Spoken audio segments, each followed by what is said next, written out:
പുതിയൊരു വീഡിയോയിലേക്ക് എല്ലാവർക്കും സ്വാഗതം. ഇന്ന് നമ്മൾ നമ്മുടെ വീഡിയോയിൽ പറയാൻ പോകുന്നത് എന്നാന്ന് വെച്ച് കഴിഞ്ഞാൽ മട്ടാഞ്ചേരി മാർട്ടിൻ ചേട്ടൻ പച്ചക്കറികളിൽ ഉൾപ്പെടുത്തിയിട്ടുള്ള ഒരു ചെടിയെക്കുറിച്ചാണ്. അപ്പോൾ തന്നെ നിങ്ങൾക്ക് ഏകദേശം കാര്യങ്ങൾ മനസ്സിലായിട്ടുണ്ടാവും. നമ്മുടെ കഞ്ചാവ് ചെടിയെക്കുറിച്ചാണ് നമ്മുടെ ഇന്നത്തെ ചരിത്ര കഥകളിൽ പറയാൻ പോകുന്നത്. അപ്പോൾ നമുക്ക് നമ്മുടെ വീഡിയോയിലേക്ക് കിടക്കാം. അതിന് മുമ്പായിട്ട് നമ്മുടെ ചാനൽ സബ്സ്ക്രൈബ് ചെയ്തിട്ടില്ല എന്നുണ്ടെങ്കിൽ നിങ്ങൾ ചാനൽ സബ്സ്ക്രൈബ് ചെയ്യുക, ബെൽ ഐക്കൺ എനേബിൾ ചെയ്യുക. ലവൻ കഞ്ചാവാണ്. അതായത് മുടിയും താടിയും നീട്ടി വളർത്തിയിട്ടുള്ള നമ്മുടെ പിള്ളേർ സെറ്റെ നോക്കി പറയുന്ന ഒരു വാചകമാണ്. ഇനി എങ്ങാനും മുട്ടയടിച്ചാലോ, കഞ്ചാവ് മൂത്ത് വട്ടായിപ്പോയി മുട്ടയടിച്ച ചെറുപ്പക്കാരനെ കണ്ടോ എന്ന് നമ്മുടെ നാട്ടുകാർ പറയും. ഇങ്ങനെയുള്ള നാട്ടുകാർക്കിടയിലേക്കാണ് നമ്മുടെ കഞ്ചാവിൻ്റെ ഒരു കഥയുമായിട്ട് വരുന്നത്. അപ്പോൾ നമുക്ക് ഈ കഥയിലേക്ക് കിടക്കാം. കഞ്ചാവ് ഒരു ലോകപ്രസിദ്ധമായിട്ടുള്ള ഒരു സാധനമാണ്.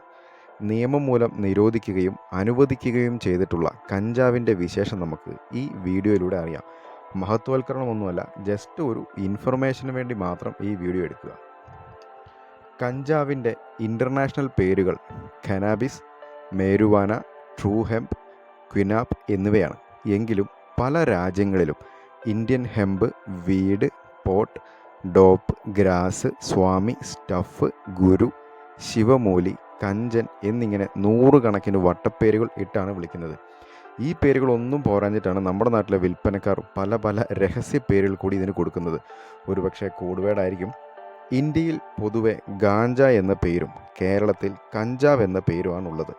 ചില നോർത്ത് ഇന്ത്യൻ ഭാഗങ്ങളിൽ ബാങ്ക് എന്ന് പറയാറുണ്ടെങ്കിലും അത് ഒരു പൊടിയാണ് അല്ലെങ്കിൽ ഒരു ഉരുളയാണ്. പ്രാദേശികമായി ബാങ്ക, കഞ്ച, സിദ്ധി, ബാങ്കി, ബങ്കി, ഇലൈ എന്നൊക്കെ വിളിക്കാറുണ്ട്.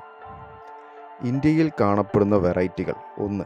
കേരളം നീലച്ചടയൻ, അതായത് ഇടുക്കി ഗോൾഡ് ചടയൻ. 2. കർണാടകം മൈസൂർ മാംഗോ എന്നും അറിയപ്പെടും. പശ്ചിമ ബംഗാളിൽ ഗൗർബംഗ വീട് എന്നറിയപ്പെടുന്നു. മേഘാലയയിലോ ഷില്ലോങ് മാംഗോ എന്നും, മണിപ്പൂരിൽ മണിപ്പൂരി വീടെന്നും, ആസാമിൽ ഗോൾഡൻ വീടെന്നും, ഹിമാചൽ പ്രദേശ് ഉൾപ്പെടെയുള്ള നോർത്ത് ഹൃദയഭൂമിയിൽ കാണുന്ന ഹിമാലയ ഹെമ്പ്, അതാണ് അതിൻ്റെ വിളിപ്പേര്. ഇന്ത്യയിൽ തന്നെ പല വെറൈറ്റികൾ ഇനിയും കാണാം. മണാലി ട്രിപ്പ് ചെയ്തിട്ടുള്ളവർ റോഡ് വക്കുകളിൽ പലതരം കഞ്ചാവ് ചെടികൾ വളർന്നു നിൽക്കുന്നതിൻ്റെ ഫോട്ടോ ഫേസ്ബുക്ക് പോസ്റ്റുകളിൽ ഇട്ടതായിട്ട് നമുക്ക് കാണാൻ സാധിക്കും. ഫേസ്ബുക്ക് പോസ്റ്റുകളിൽ മാത്രമല്ല, യൂട്യൂബിൽ പല വീഡിയോകളും നമുക്ക് കാണാൻ പറ്റും. United Nations office on drugs and crime, അതായത് UNODC റിപ്പോർട്ട് ചെയ്തത് പ്രകാരം ലോകത്തുള്ള കഞ്ചാവ് ഉപഭോഗത്തിൽ മുൻപന്തിയിൽ നിൽക്കുന്ന രാജ്യങ്ങളിൽ ചിലി, അവിടെ 34.8% ആൾക്കാരാണ്. PNG Israel, Canada, New Zealand, Australia, Nigeria, USA മുതലായവയാണ്. ഏറ്റവും കുറവ് ഉപഭോഗം സിംഗപ്പൂർ, ബ്രൂണൈ, ഗൾഫ് രാജ്യങ്ങൾ, ചൈന, ജപ്പാൻ തുടങ്ങിയ രാജ്യങ്ങളിലാണ്. ഇന്ത്യയിൽ താരതമ്യേന വളരെ കുറഞ്ഞ ഉപഭോഗം മാത്രമാണുള്ളത്. അതായത് വെറും 3%. 2020 കണക്ക് പ്രകാരമാണ് ഈ 3% എന്നോർക്കണം. 2019 ministry of social justice and എംപവർമെൻറ്റിൻ്റെ magnitude of substance use in India പഠനപ്രകാരം ഇന്ത്യക്കാരിൽ 31 ദശലക്ഷം ആളുകൾ നിലവിൽ കഞ്ചാവ് ഉൽപ്പന്നങ്ങളുടെ ഉപയോക്താക്കളാണ്. AIIMS നടത്തിയ ഒരു പഠനത്തിൽ ഒരു വർഷത്തിൽ 7.2 ദശലക്ഷം കേസുകൾ വന്നിട്ടുള്ളതായി കണ്ടെത്തി. ഇനി കേസിൽ പെടാത്ത എത്ര എണ്ണം നാട്ടിൽ നടക്കുന്നുണ്ടെന്ന് നമുക്കറിയില്ല. ജർമ്മൻ ഡാറ്റാ സ്ഥാപനമായ ABCD നടത്തിയ പഠനത്തിൽ 2018 ന്യൂഡൽഹിയും മുംബൈയും ലോകത്തിലെ ഏറ്റവും വലിയ 3ാമത്തെയും 6ാമത്തെയും കഞ്ചാവ് ഉപയോഗിക്കുന്ന നഗരങ്ങളാണെന്ന് കണ്ടെത്തിയിട്ടുണ്ട്. യഥാക്രമം 38 ടണ്ണും 32 ടണ്ണും കഞ്ചാവ്. ഈ അക്കങ്ങളെല്ലാം തന്നെ ഏതെങ്കിലും ഏജൻസി നടത്തിയ പഠനത്തിൽ വന്നവയാണ്. യഥാർത്ഥ കണക്കുകൾ എന്തായിരുന്നാലും ഇതിൻ്റെയൊക്കെ ഇരട്ടിയുടെ ഇരട്ടിയായിരിക്കും. അത് നമുക്ക് ചിലപ്പോൾ ഊഹിക്കാൻ പറ്റാത്തത്ര വലിയ ഒരു കണക്കായിരിക്കണം. പുരാതന കാലഘട്ടങ്ങളിൽ ചികിത്സ, താന്ത്രിക, മാന്ത്രിക, സുഖലോലുപ, ആത്മീയ രംഗങ്ങളിൽ കഞ്ചാവ് ധാരാളമായി ഉപയോഗിക്കപ്പെട്ടിരുന്നു. ഏഷ്യൻ, മധ്യേഷ്യൻ, ആഫ്രിക്കൻ, അമേരിക്കൻ, ലാറ്റിൻ എന്ന് തന്നെയല്ല, ലോകമെമ്പാടും ഉള്ള റീജിയനുകളിൽ എല്ലാം തന്നെ വ്യത്യസ്ത തരം കഞ്ചാവ് ഉപയോഗിച്ചിരുന്നതായി നമുക്ക് കാണാൻ സാധിക്കും.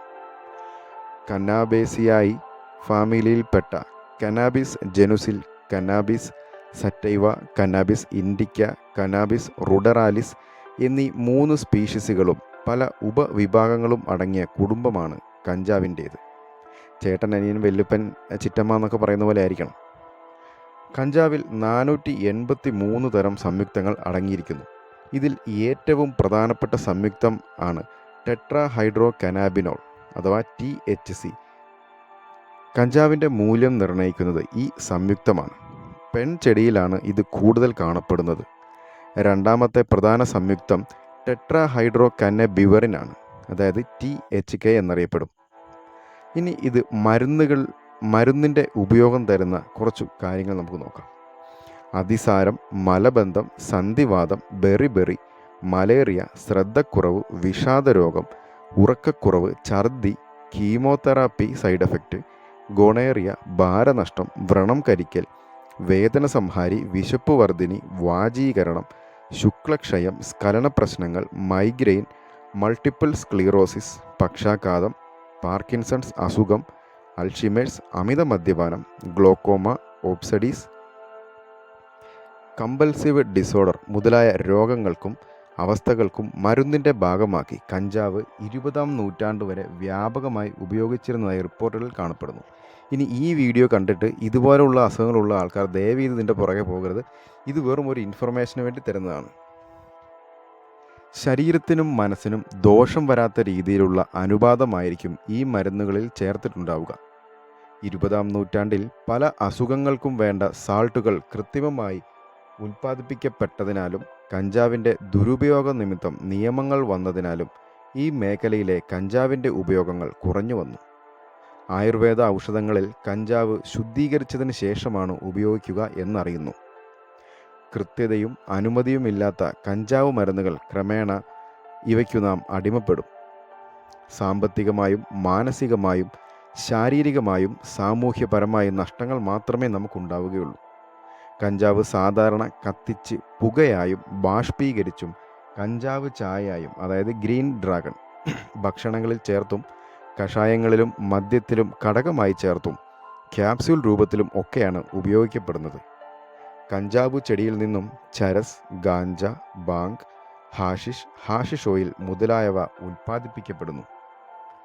ജീവനുള്ള ചെടിയുടെ തണ്ടിൽ നിന്നും ശേഖരിക്കുന്ന കറയാണ് ചരസ്.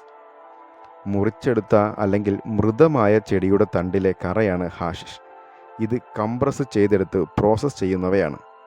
മുൻപൊക്കെ കഞ്ചാവ് ഉണക്കി വാറ്റിയെടുത്താണ് ഹാഷിഷ് ഓയിൽ തയ്യാറാക്കിയിരുന്നത്. ഇപ്പോൾ പച്ച കഞ്ചാവാണ് വാറ്റാൻ ഉപയോഗിക്കുന്നതെന്ന് കേട്ടിട്ടുണ്ട്.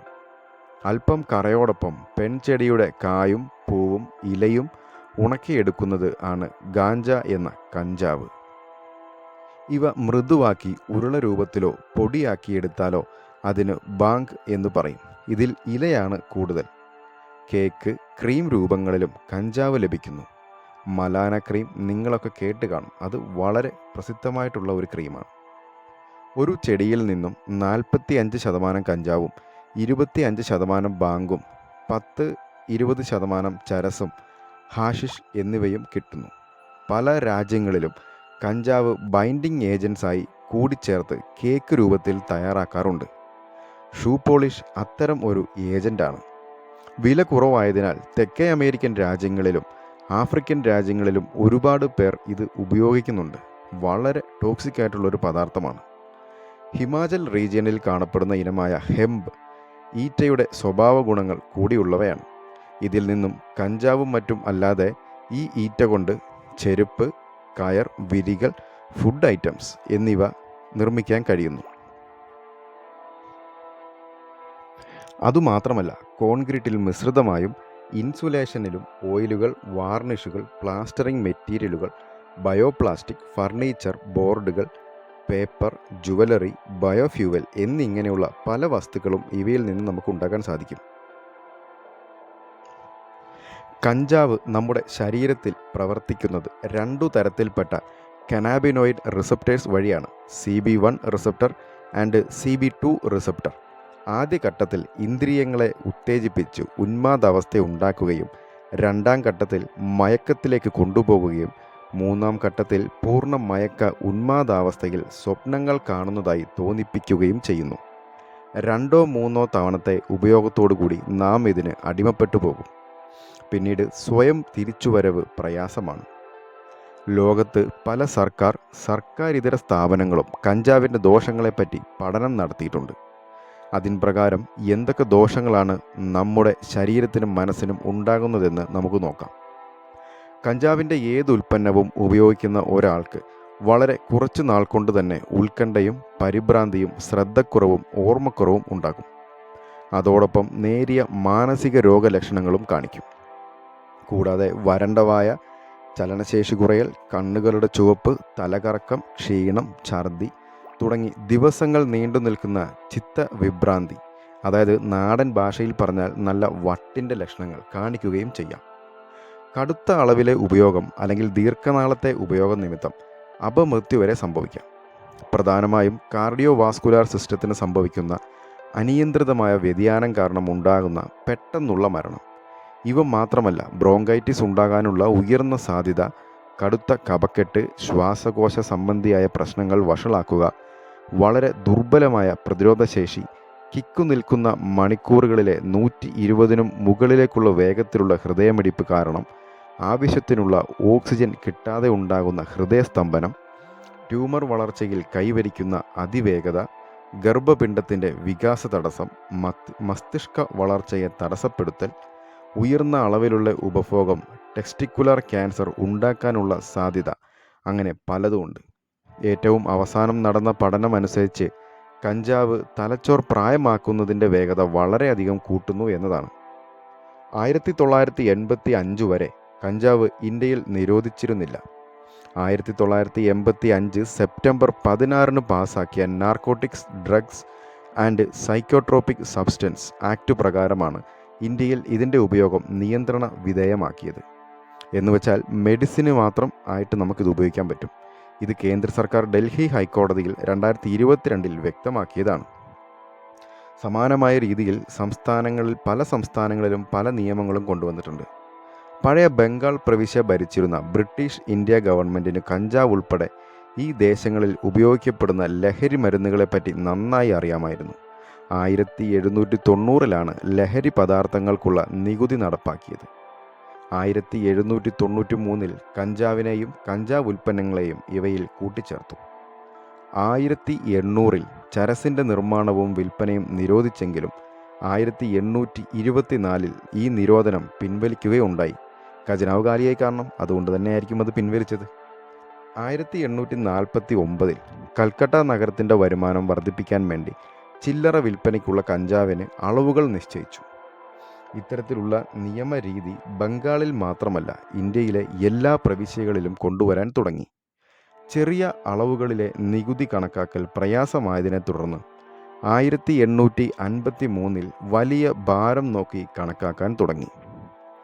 UN നാർക്കോട്ടിക് മയക്കുമരുന്ന് കമ്മീഷൻ്റെ 63ാമത് സെഷനിൽ കഞ്ചാവിനെ മാരക മയക്കുമരുന്നുകളുടെ പട്ടികയിൽ നിന്നും നീക്കം ചെയ്യണമെന്നും മരുന്നുൽപാദന രംഗത്ത് പൂർണ്ണമായും ഉപയോഗിക്കണമെന്നും കാണിച്ചുള്ള പ്രമേയത്തിൽ 53 അംഗ രാജ്യങ്ങളിൽ ഇന്ത്യ ഉൾപ്പെടെ 27 രാജ്യങ്ങൾ അനുകൂലിച്ചാണ് വോട്ട് ചെയ്തത്.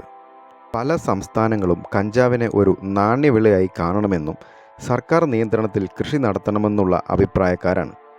ഇന്ത്യയിൽ ചില ഭാഗങ്ങളിൽ ബാങ്ക് ഉപയോഗിക്കുന്നതിൽ തടസ്സമില്ല. ഉദാഹരണത്തിന് നമ്മുടെ വാരണാസി, അവിടെ നമ്മുടെ ബിവറേജ് പോലെ സർക്കാരിൻ്റെ കടകളുണ്ട്. ജൈസൽമീർ, നോയിഡ, പുഷ്കർ, മധുര എന്നിവിടങ്ങളിലെല്ലാം ഇങ്ങനെയുള്ള കടകൾ ഉണ്ട് എന്നാണ് നമുക്ക് കിട്ടിയ അറിവ്. ഇന്ന് പല രാജ്യങ്ങളും നിയന്ത്രിത അളവിൽ കഞ്ചാവ് കൈവശം വയ്ക്കുന്നതിനും നിയന്ത്രിത അളവിൽ തന്നെ ഉപയോഗിക്കുന്നതിനും നിയമം കൊണ്ടുവന്നിരിക്കുന്നു. ഉദാഹരണമായി നെതർലൻഡ്സ് എന്ന രാജ്യത്ത് അംഗീകൃത കോഫി ഷോപ്പിൽ ഇരുന്ന് നമുക്ക് കഞ്ചാവ് വലിക്കാം. ഉറുഗ്വേ എന്ന രാജ്യത്ത് വിനോദോപാധിയായി 18 വയസ്സിനു മുകളിലുള്ളവർക്ക് അംഗീകൃത ഫാർമസിയിൽ നിന്നും കഞ്ചാവ് വാങ്ങാം. സ്പെയിനിൽ കഞ്ചാവ് വലിക്കുന്നതിൽ ഒരു പ്രശ്നവുമില്ല. കൊളംബിയയിൽ കഞ്ചാവ് വിൽക്കുന്നത് കുറ്റമാണെങ്കിലും സ്വന്തം ആവശ്യത്തിന് 20 ചെടികൾ വളർത്താം. 20 ഗ്രാം കഞ്ചാവ് കൈവശം വയ്ക്കുന്നതിലും നിയമപ്രശ്നമൊന്നുമില്ല. ചെക്ക് റിപ്പബ്ലിക്കിൽ 15 ഗ്രാം കഞ്ചാവ് കൈവശം വയ്ക്കുന്നതിൽ നിയമപ്രശ്നമില്ല.